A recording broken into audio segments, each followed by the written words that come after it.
Bonjour à toutes et à tous, on débute cette revue de presse avec le classique bien évidemment. Ce choc était fortement attendu par toute la presse française, on s'attendait à un gros match, c'était la dernière rencontre à enjeu pour les Parisiens et les Marseillais qui voulaient absolument gagner pour consolider leur deuxième place.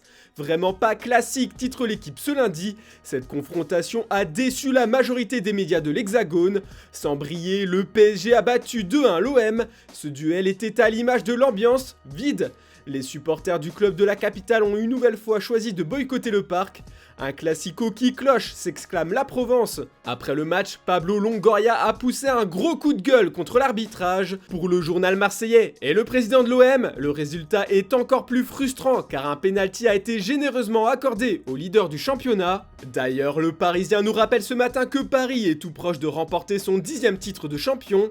15 points séparent le PSG et son dauphin. Pour être un peu plus complet sur les résultats de ce dimanche en Ligue 1, face à une très faible équipe de Bordeaux, l'OL a déroulé son football 6-1 et se remet bien de son élimination face à West Ham en C3. Les Girondins, eux, voient la Ligue 2 s'approcher à grands pas. Toujours en lice pour jouer la Ligue des Champions, Strasbourg a perdu des points à 3, un but partout. Encore rageant pour le Racing, écrit les dernières nouvelles d'Alsace sur sa première page. Direction le Portugal maintenant, un homme fait la une des journaux du pays, Darwin Núñez. Le Benfica s'est imposé dimanche soir lors du derby de Lisbonne face au Sporting Portugal grâce à Darwin Núñez et Gil Dias 2-0.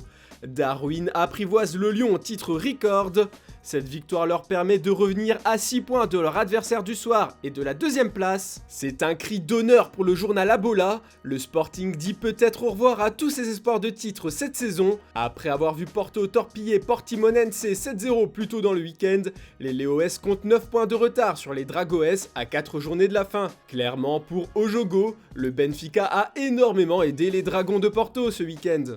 En Espagne, le Real Madrid s'est fait très peur hier soir, mais nous a finalement offert une fin de match de grande classe. Les joueurs de Carlo Ancelotti se sont déplacés en terre andalouse pour affronter le Sevilla FC, solide 3ème du championnat. Si le début de rencontre semblait équilibré entre les deux formations, les Blanquirojos sont rentrés au vestiaire à la pause avec une avance de 2 buts. Mais c'est Madrid, comme l'écrit si bien As. Les merengues renversent totalement la rencontre et arrachent même la victoire 3-2 grâce à Karim Benzema. Et oui, encore lui.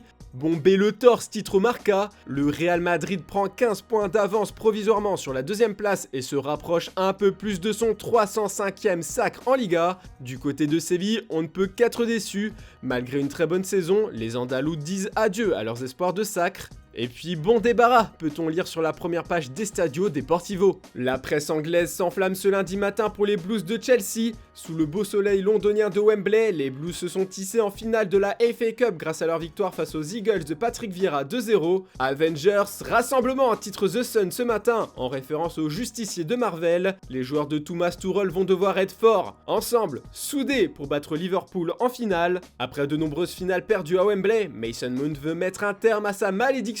Thomas Tuchel, lui, est prêt pour cette dernière confrontation avec les Reds, comme nous le rapporte The Guardian. Chelsea a déjà été battu au tir au but par l'équipe de Jürgen Klopp en finale de la Carabao Cup en février dernier. De plus, les Blues avaient échoué en finale de la FA Cup la saison dernière avec leur défaite contre Leicester. C'est reparti, s'exclame le Daily Mirror. C'est tout un club qui est déterminé à remporter ce trophée tant convoité au pays de sa majesté. Les supporters de Manchester United aussi aimeraient bien voir leur club se battre pour des trophées. Les Red Devils réalisent une nouvelle fois une saison blanche. Ils comptent énormément sur le prochain coach pour redresser la barre. Pour l'instant, c'est Erik ten Hag, le manager de l'Ajax, qui semble être en pole position pour reprendre les rênes de l'équipe mancunienne. Selon le Daily Star, l'Ajax a abandonné l'idée d'empêcher Erik ten Hag de rejoindre Manchester United. Le directeur technique de l'Ajax, Jerry Hamstra, a déclaré qu'il faisait tout ce qu'il pouvait pour convaincre son coach de prolonger l'aventure aux Pays-Bas, mais le pouvoir économique d'United est trop important. Surtout qu'Erik ten Hag a échoué hier avec son équipe en finale de Coupe nationale.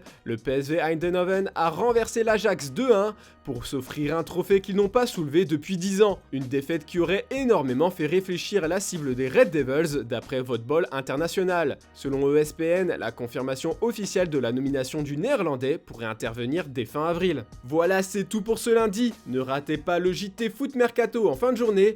En attendant, je vous souhaite une très bonne journée à toutes et à tous.